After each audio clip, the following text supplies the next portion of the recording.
itu anu sih, membuat saya merenung sih dalam satu minggu lebih ini. Mencoba untuk apa istilahnya memikirkan gitu ya. Iya ya, apa yang membuat orang Kristen itu Kristen ya? Apa yang membuat saya ini Kristen disebut sebagai Kristen. Nah, saya akan share, saya coba share screen ya, nah, supaya nggak bosen lihat wajah saya terus gitu, supaya ada yang dilihat. Ya, bentar. Oke. Ya, oke.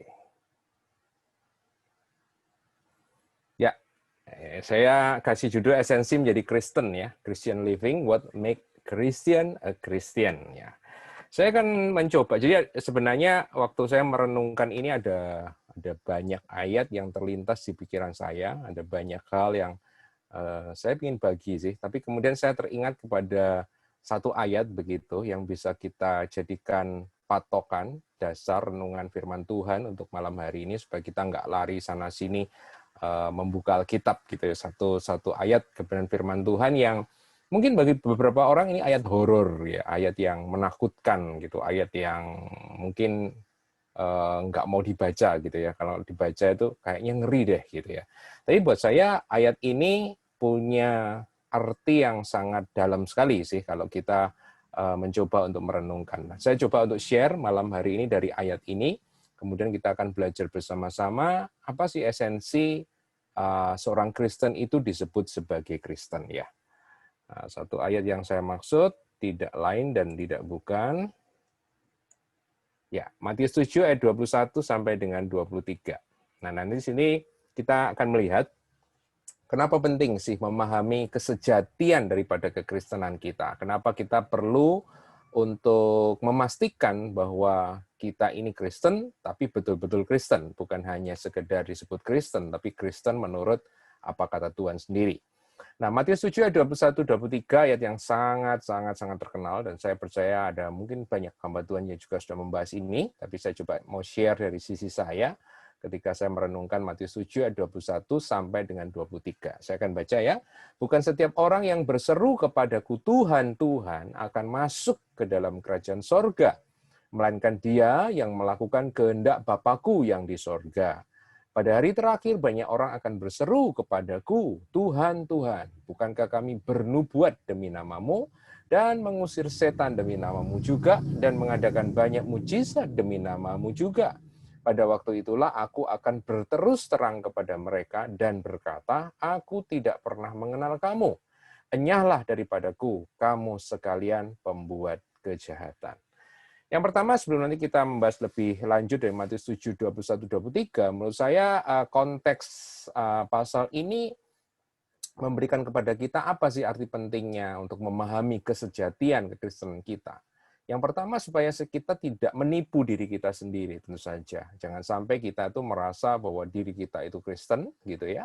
Tapi kemudian pada endingnya, seperti Matius 7 ayat 21-23 itu, pada endingnya kemudian Tuhan mengatakan ternyata dia tidak kenal kita. Ya, itu kan sangat celaka sekali gitu ya.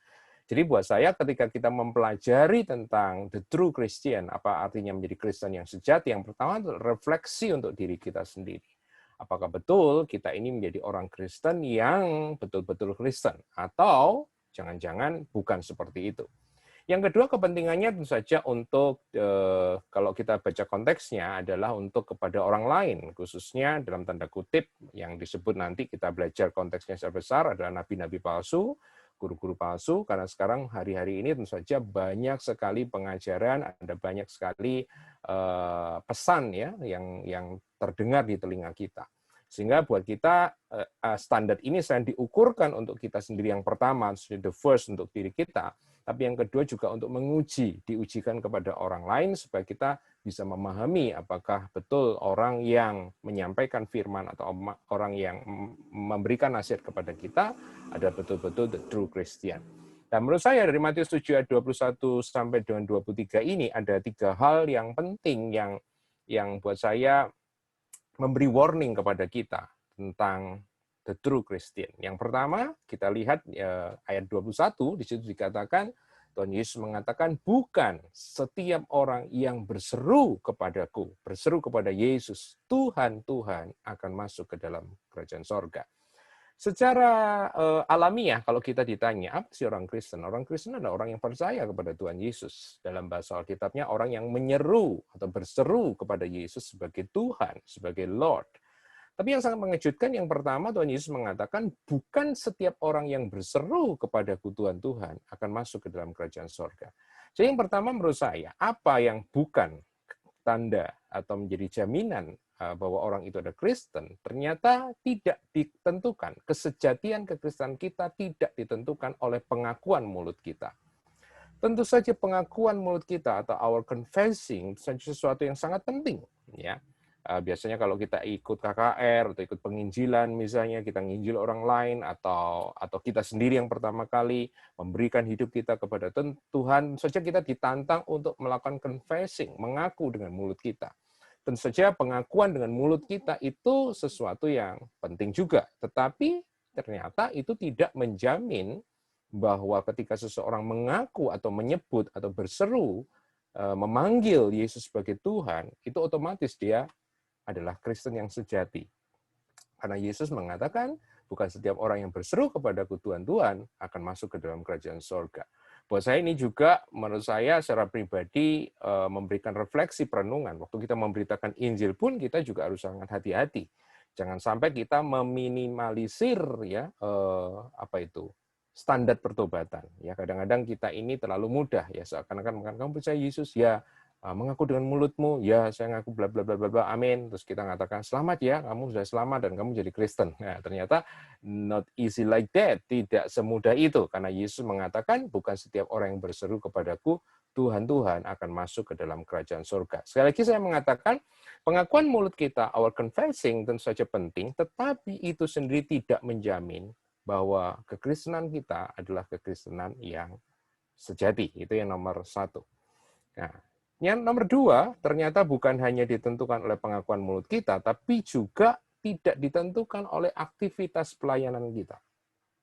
Karena seringkali kita merasa, oh ya, kalau dia kan Kristen biasa, Kak, ya Kristen yang ya datang aja hari Minggu, tapi kan nggak pelayanan, gitu. Tapi dia itu selain percaya sama Yesus, dia rajin loh pelayanan, ya. Dia ikut komisi teens, dia ikut komisi youth, dia ikut komisi sekolah minggu, dia ikut komisi wanita, dia ikut komisi bapak-bapak juga ikut. Pokoknya di semua komisi dia hadir gitu ya, mahadir ya seperti Tuhan. Kita kemudian katakan, wah dia pasti the true Christian. Tapi sekali lagi yang sangat mengejutkan, saya bold yang merah berikutnya itu dikatakan ayat 22, pada hari terakhir banyak orang akan berseru kepadaku Tuhan Tuhan. Bukan sedikit, tapi banyak orang, the last day, banyak orang akan berseru kepada Yesus Tuhan Tuhan. Dan bukannya berseru, tapi dikatakan, bukankah kami bernubuat demi namamu? Bukan demi nama orang lain, tapi demi nama Yesus, bernubuat demi nama Yesus, mengusir setan demi nama Yesus, mengadakan banyak mujizat, bukan sedikit mujizat, banyak mujizat demi namamu juga. Tapi kemudian kalau kita melihat ayat 23, ternyata bukan jaminan bahwa orang yang sibuk beraktivitas di dalam pelayanan, itu kekristenannya pasti sejati. Kembali lagi jangan salah, seperti our confessing, pelayanan tentu saja adalah sesuatu yang penting. Kita melakukan sesuatu buat Tuhan dalam pekerjaan Tuhan, tentu saja itu penting.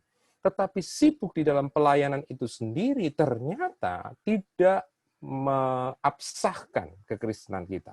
Tidak membuat kekristenan kita itu menjadi kekristenan yang sejati. Jadi nggak cukup. Nggak cukup hanya dengan pengakuan mulut kita, nggak cukup hanya dengan aktivitas atau kesibukan pelayanan kita. Bahkan yang ketiga, saya katakan tidak ditentukan oleh karunia-karunia kita. Kadang-kadang kita menyangka ada mungkin pandangan kita yang mengatakan, wah dia bisa bernubuat tuh. Nah, kemudian kita punya premis kalau orang bisa bernubuat kan pasti bisa dengar suara Tuhan. Kalau bisa dia dengar suara Tuhan, pasti dia dekat sama Tuhan. Kalau dia dekat sama Tuhan, pasti dia sejati dong, gitu ya. Atau misalnya tadi disebutkan ada 3 yang populer di situ, nubuat mengusir setan. Setannya bisa diusir, gitu kan.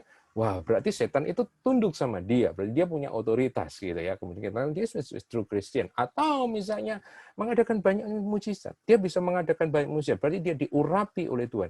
Dia punya kuasa Tuhan, pasti dia the true Christian. Tapi ternyata Tuhan Yesus mengatakan tidak. Dikatakan, bukankah kami bernubuat demi namamu, mengusir setan demi namamu, mengadakan banyak mujizat demi namamu, Tapi kemudian Yesus mengatakan, aku tidak pernah mengenal kamu. Kembali lagi jangan salah, bukan berarti orang yang berkarunia itu dicurigai, karena hari-hari ini karunia ini diserang habis ya. Kita ini karismatik Pentakosta hari-hari ini dibombardir habis ya. Seakan-akan semua karunia itu ada beberapa kelompok yang menyatakan kalau karunia itu semuanya fake ya. Karunia itu semuanya palsu, semua karunia itu cuma manipulasi. Jangan, saya tidak sedang mengatakan itu. Saya percaya bahwa Roh Kudus hari-hari ini masih memberikan karunia kepada anak-anak Tuhan. Saya percaya juga karunia Roh Kudus harus beroperasi di dalam kehidupan anak Tuhan. Saya juga mengatakan bahwa karunia Roh Kudus hari-hari ini masih ada.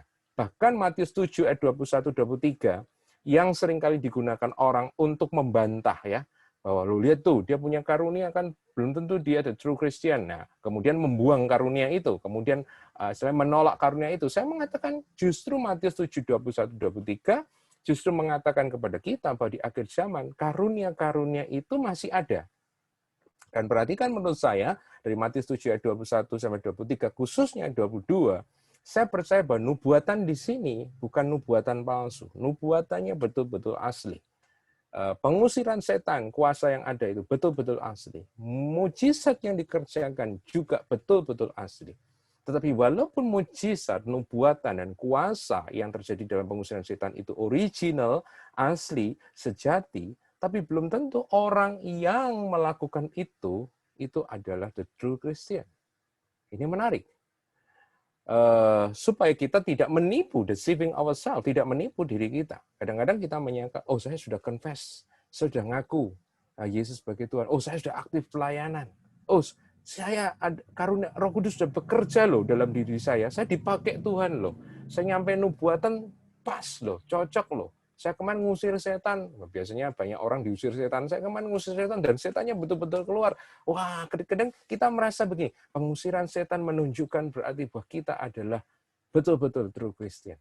Ya, kadang-kadang kita merasa bahwa punya anggapan kalau karunia-karunia dan kuasa Roh Kudus bekerja dalam diri kita atau dalam diri seseorang, maka kita pastikan bahwa orang itu pasti adalah orang Kristen yang sejati atau hamba Tuhan yang sejati.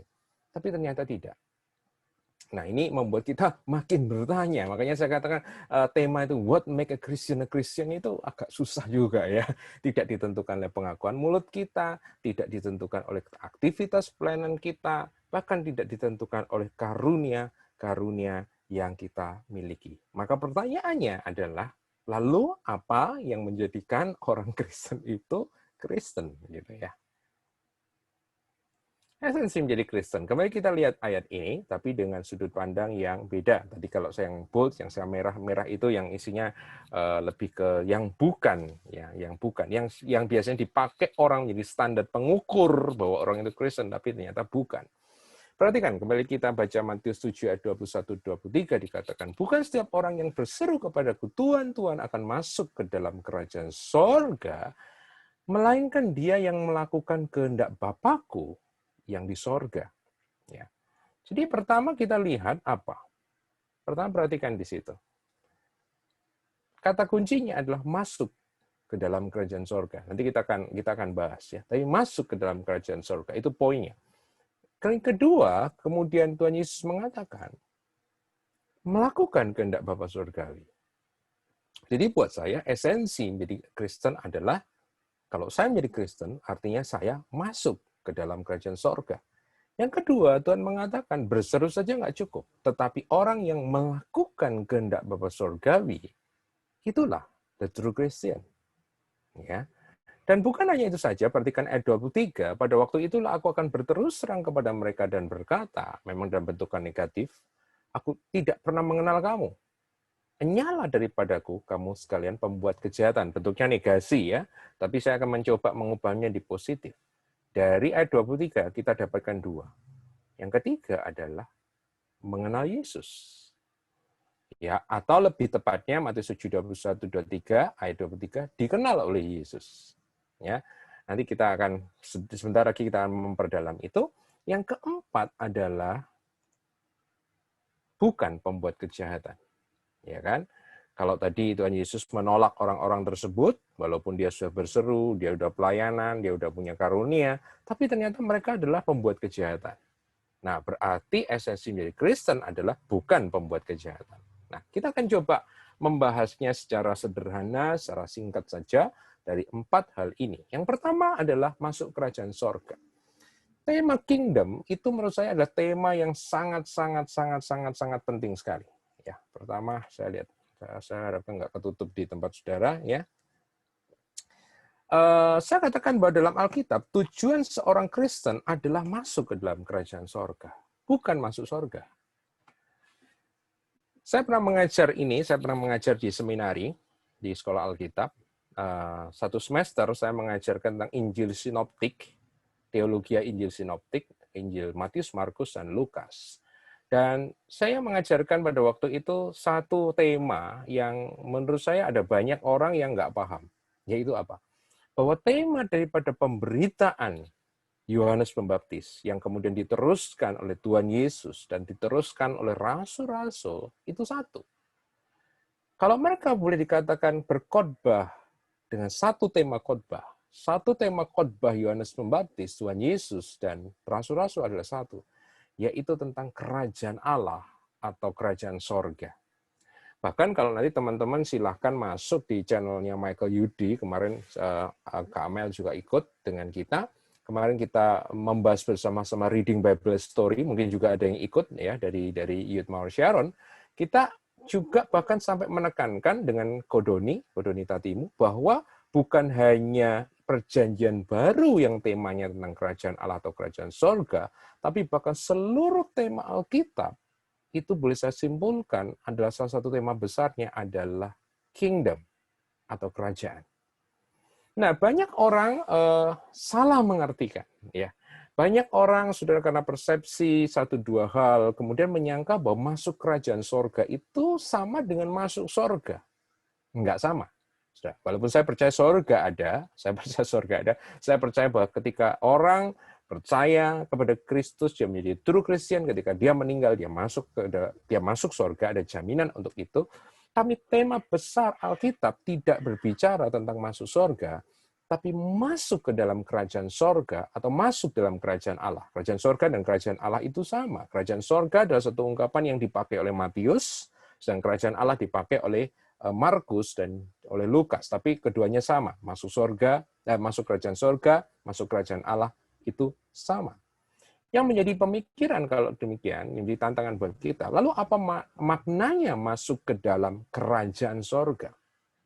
Ya, masuk ke dalam the kingdom of God, masuk dalam the kingdom of heaven. Secara sederhana saya mengatakan bahwa kata kerajaan dalam bahasa Ibrani adalah malkut, dalam bahasa Yunani-nya adalah basileia. Artinya ada beberapa kata Basilea, tetapi George Eldon Ladd, seorang profesor perjanjian baru, mengatakan bahwa arti utama dari Basilea itu adalah authority. Authority itu adalah wewenang. Nah, karena dikaitkan dengan kerajaan, maka Basilea adalah otoritas atau wewenang atau kekuasaan yang dimiliki oleh seorang raja. Ya. Bagaimana seorang raja itu berdaulat, bagaimana seorang raja itu menguasai wilayah, orang-orang yang ada di dalam wilayahnya. Itulah kata Basilea.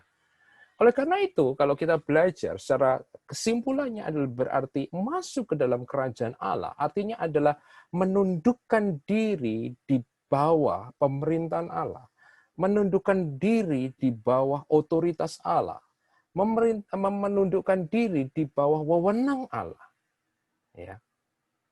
Dengan kata lain, saya katakan masuk ke dalam kerajaan sorga berarti adalah menerima dan menjadikan Allah di dalam pribadi Yesus Kristus menjadi raja kita, menjadi bos kita dalam tanda kutip. Ya, bukan, kalau bos masih bisa dilawan, tapi kalau raja itu tidak bisa dilawan. Ya. Oleh karena itu, kalau kita belajar yang sangat menarik, karena konsep utamanya adalah kingdom, kerajaan, Basilea, dan ini bicara wewenang, otoritas. Oleh karena itu, gelar yang dikenakan kepada Yesus di dalam Injil dan dalam tulisan rasul-rasul atau dalam perjanjian baru adalah kurios atau Tuhan. Kurios atau Tuhan itu tidak sama dengan Allah. Ada di dalam konteks Indonesia seringkali orang menyamakan kata Tuhan dengan Allah, tapi Tuhan dengan Allah itu berbeda.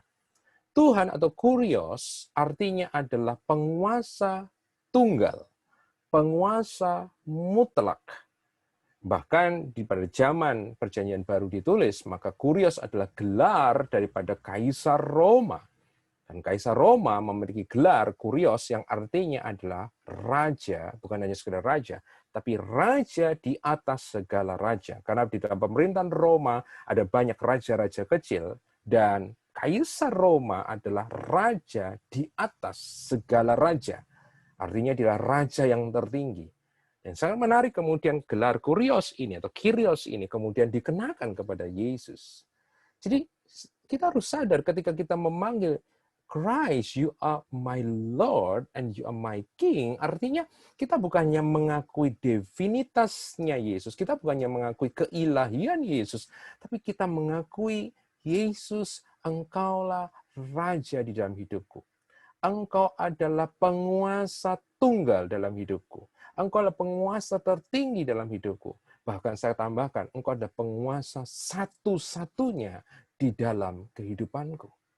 Saudara, berarti ketika kita percaya, ketika kita mengaku confess, Jesus, you are Lord, but Yesus, engkau Tuhan, artinya kita tidak ada lagi wewenang, otoritas, bahkan di dalam diri kita sendiri.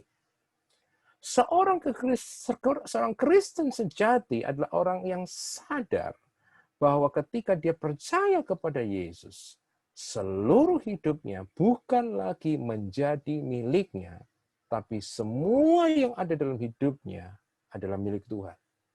Baik itu keuangannya, baik itu masa depannya, cita-cita, dream, plan, semuanya cara berhubungan, cara bekerja, cara membangun relasi, cara berpacaran, cara berumah tangga, cara apapun, mulai hari itu harus tunduk di bawah wewenang daripada Yesus.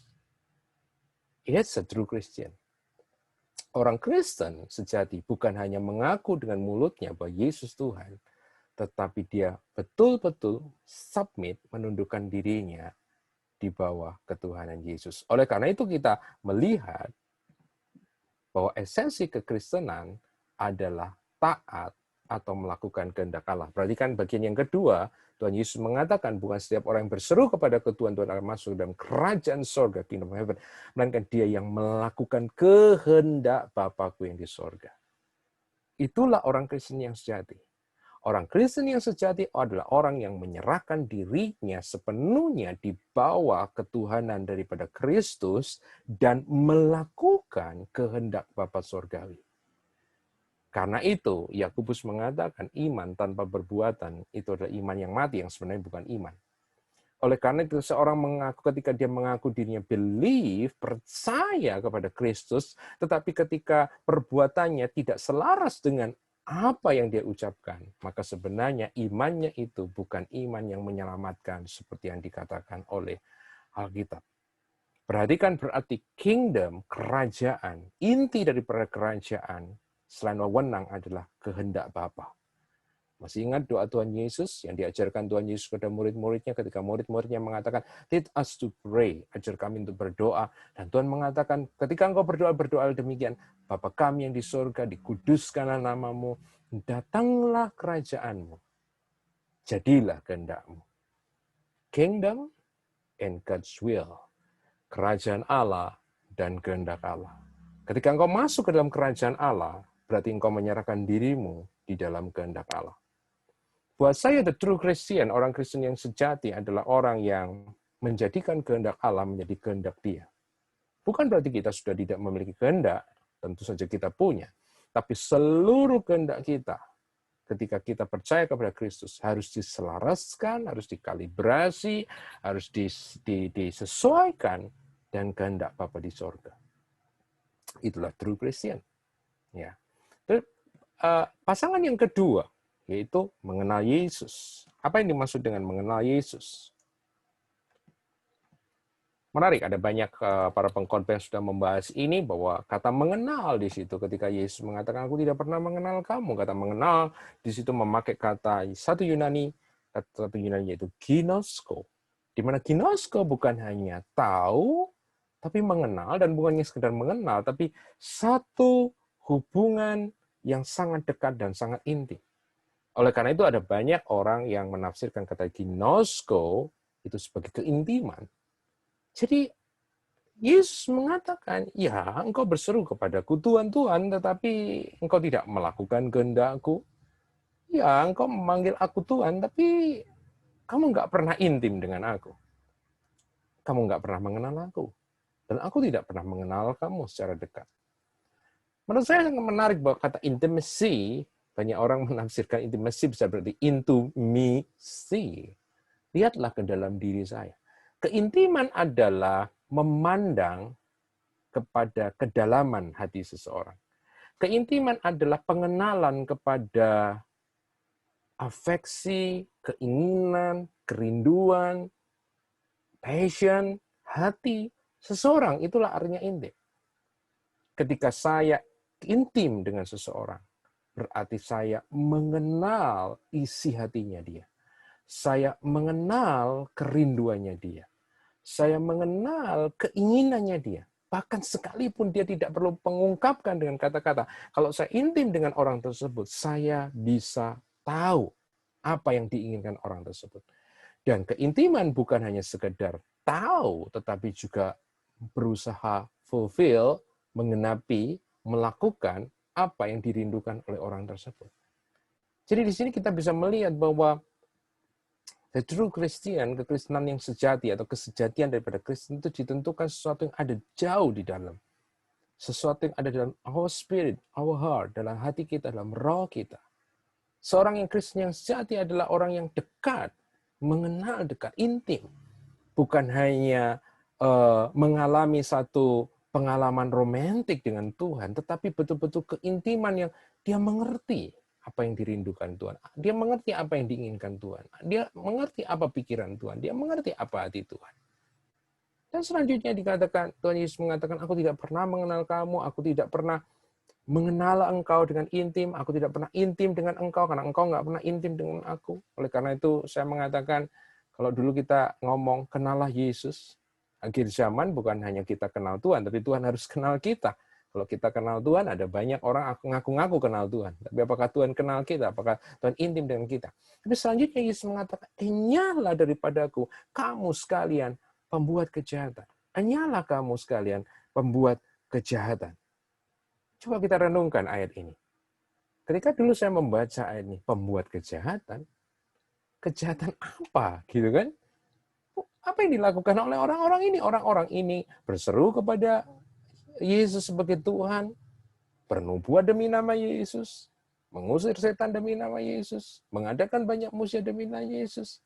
Evil, jahat, jahat dari mana? Kenapa dikatakan jahat? Ya. Kenapa Yesus mengatakan kamu pembuat kejahatan? Ya, karena konsep kita tentang kejahatan seringkali berbicara tentang imoralitas. Tapi perhatikan kemudian saya menemukan bahwa evil, kata kejahatan di sini diambil dari satu kata, yaitu anomia. Anomia berasal dari dua kata. A, yang artinya tidak. Nomia dari kata nomos, yang artinya adalah law, hukum, prinsip. Anomia artinya adalah orang-orang yang tidak mengakui hukum Allah. Orang-orang yang tidak mengakui prinsip-prinsip ilahi. Yang dengan kata lain, anomia artinya adalah tidak melakukan hukum Allah, yang artinya juga berarti tidak taat, yang artinya juga berarti tidak melakukan kehendak Bapa Surgawi. Jadi perhatikan bahwa ayat 21, 22, 23 itu ternyata berkaitan. Dan buat saya, that's a true Christian. Ya, kalau saya boleh simpulkan, lihat itu. Masuk kerajaan sorga artinya adalah melakukan kehendak Bapa Surgawi. Karena inti kerajaan adalah God's will. Masuk dalam kerajaan Allah adalah melakukan kehendak Allah. Bukan pembuat kejahatan, sangat erat dengan mengenal Yesus. Karena saat kita mengerti kerinduannya dia, bukan hanya mengerti, tapi disatukan dengan kerinduannya dia, sehingga kerinduan Yesus menjadi kerinduan kita. Tentu saja kita akan melakukan hukum Allah. Kita akan melakukan keinginan Allah. Dan buat saya, masuk kerajaan sorga, melakukan kehendak Bapa Surgawi, mengenal Yesus, dan bukan pembuat kejahatan, ini adalah satu sebenarnya. Hanya Tuhan Yesus menjabarkan menjadi berbagai pengertian. Jadi buat saya, inilah esensi menjadi Kristen. Obey, dan bukannya obey, menurut saya adalah submit. Ya, submission, ketundukan. Ya, oke. Kita akan lihat. Menurut saya menarik kalau kita pelajari di dalam Alkitab kita. Jadi kita membuka dengan Matius ayat 7, Matius 7 ayat 21 sampai 23, yang saya boleh simpulkan itulah esensi menjadi Kristen. What make a Christian Christian? Dan saya boleh simpulkan esensi menjadi Kristen bicara tentang dua hal yang sebenarnya dua hal ini nggak bisa dipisahkan, yaitu keintiman dan ketundukan. Saya tidak menggunakan kata taat sebab bisa saja seorang taat tanpa tunduk. Tapi buat saya ketika orang itu tunduk, orang itu pasti taat. Jadi saya menggunakan dua. Apa esensi menjadi Kristen adalah intimacy, kita mengenal hati Tuhan, kita mengenal kerinduan Tuhan, bukan hanya mengenal, tapi keinginan untuk melakukan. Dan yang kedua adalah ketundukan, menyerahkan. Kita nol, kita dulos, kita adalah hamba, kita tidak memiliki apa-apa. Semenjak kita percaya kepada Yesus, bukan hanya dosa yang kita serahkan, tapi seluruh yang ada dalam hidup kita, itu kita serahkan kepada Yesus. Intimacy and submission. Tapi coba kalau rekan-rekan memiliki Alkitab, perhatikan menurut saya sangat menarik, karena keseluruhan Matius pasal yang ke-7, kalau kita cermati, itu memiliki koneksi satu sama lain. Kita mulai dari Matius 7 ayat 21 sampai dengan 23. Bukan setiap orang yang berseru kepada Tuhan akan masuk ke dalam kerajaan sorga, tapi perhatikan ayat atasnya. Saya akan ke ayat atasnya. Yaitu Matius 7 ayat 15 sampai dengan ayat yang ke-20. Kalau rekan-rekan baca secara sepintas, terutama ayatnya yang ke-16, 17, sampai dengan 20 berbicara tentang apa? Berbicara tentang pohon dan buahnya. Berbicara tentang ada dua jenis pohon. Ya, selain di atasnya ada serigala berbundul domba ya. Tapi bicara tentang pohon yang sehat. Saya memberi ungkapan menurut Amplified Bible. Pohon yang sehat dan pohon yang sakit. Kalau pohonnya sehat, buahnya pasti sehat, buahnya pasti baik. Kalau pohonnya sakit, buahnya pasti juga enggak bagus. Ya, itu yang dikatakan oleh Tuhan dalam ayat yang ke-17. Demikianlah setiap pohon yang baik menghasilkan buah yang baik, sedangkan pohon yang tidak baik menghasilkan buah yang tidak baik. Tidak mungkin pohon yang baik itu menghasilkan buah yang tidak baik, ataupun pohon yang tidak baik itu menghasilkan buah yang baik. Dan menurut saya, Matius 7, 15, 20 sangat berkaitan dengan Matius 7 ayat 21 sampai dengan 23. Pohon yang sehat dan pohon yang sakit membicarakan satu prinsip menurut saya penting, yaitu apa?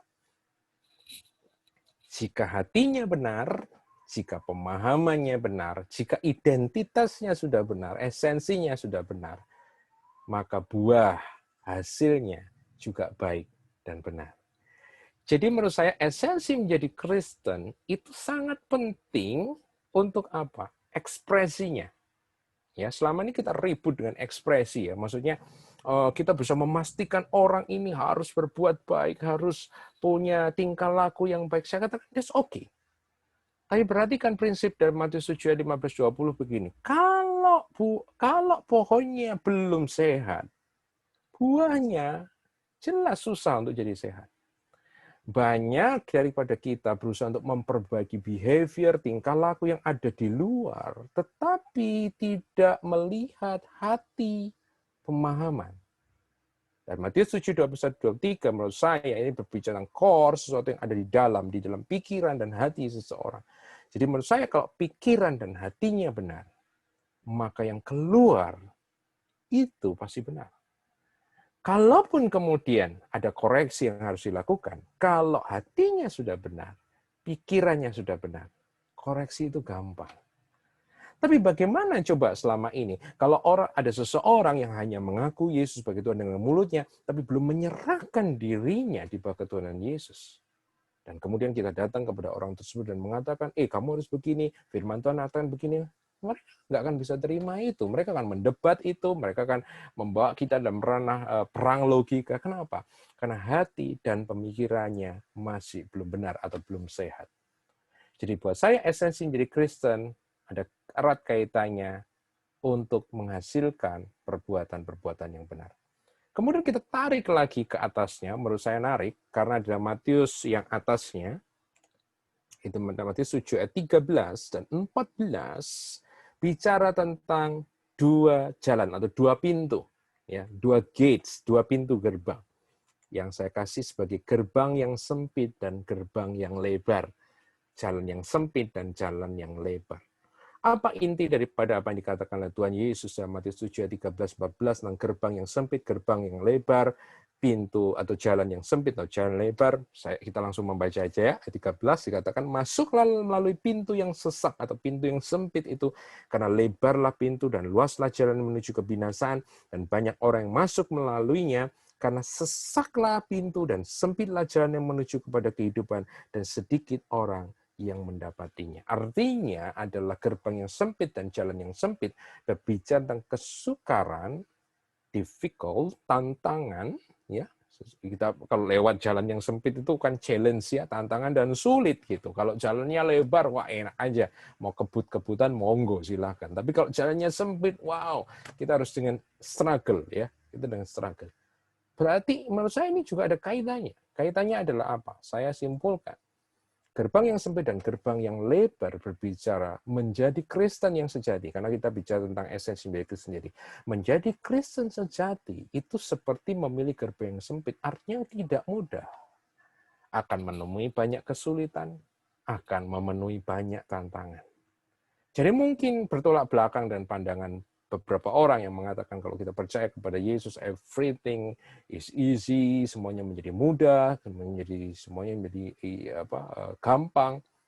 Ya, di satu sisi ada kemudahan-kemudahan yang kita terima karena anugerah Tuhan, tapi jangan lupa di satu sisi juga ada tantangan, ada kesulitan, ada kesukaran. Dan perhatikan kalau kita tarik dari esensi menjadi Kristen ke kiri, menurut saya menarik.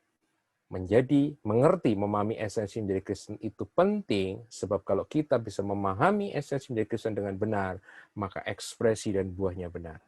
Dan kalau kita udah menghasilkan ekspresi dengan buah yang benar, ingatlah, untuk terus berbuah, itu tidak selalu mudah. Dan buat saya, ketika kita memahami esensi menjadi Kristen dengan benar, maka itu akan membuat kita mampu, tangguh, untuk mengalahkan kesulitan dan tantangan.